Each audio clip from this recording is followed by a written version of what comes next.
I've been reading a lot in John's Gospel recently, just looking at how Jesus consistently revealed his Father. I studied John in theological college back in the UK many, many years ago, and I thought I knew John's Gospel. I translated it from Greek into English and all that sort of stuff, but it completely passed me by just how much Jesus talked about his Father. It's like every sentence. He talks about his dad. He's relating everything back to his Father. He said, I only do the things that the Father tells me to do. I only say the things that Father says. In fact, I haven't got any teaching of my own. I only say what Father's got to say. And he's continually pointing us to his Father. And he gathers around him for those 3 years of his ministry, a group of young men and women as his disciples. I say young men and women because there were women too. We think of the 12 as being old guys. You know, you look at them in stained glass windows in the old cathedrals. They've got long beards and grey hair, and they look a bit otherworldly. But these were young men, most of them under the age of 20. I can say that because on one occasion, Peter says to Jesus, we need to pay the temple tax. And you remember he caught a fish and there was a coin in the mouth? And Jesus said, that's enough for you and me, Peter, to pay the temple tax. Well, the issue is only people over the age of 20 needed to pay the temple tax.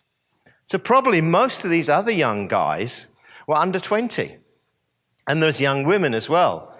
Luke gives us a list of their names. There's Joanna, Susanna, Mary Magdalene, another Mary, and another Mary, and another Mary.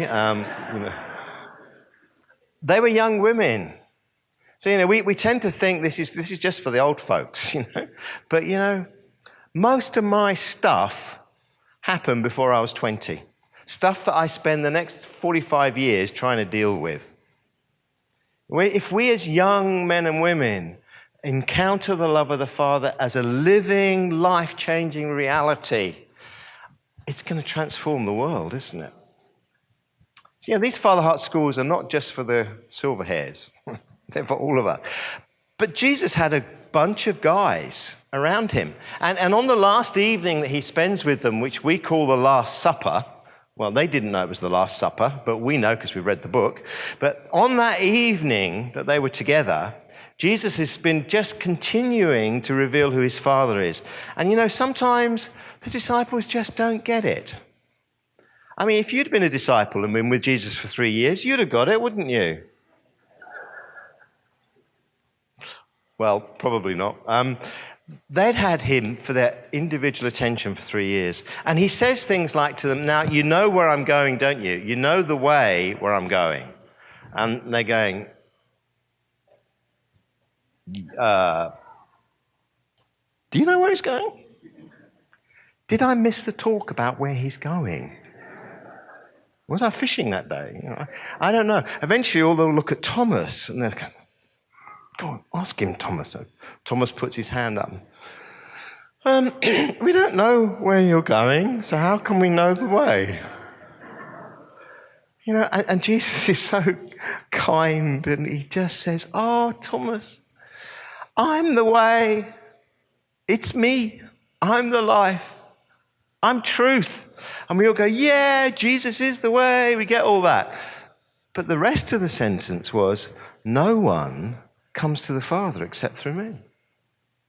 I am the way to the Father.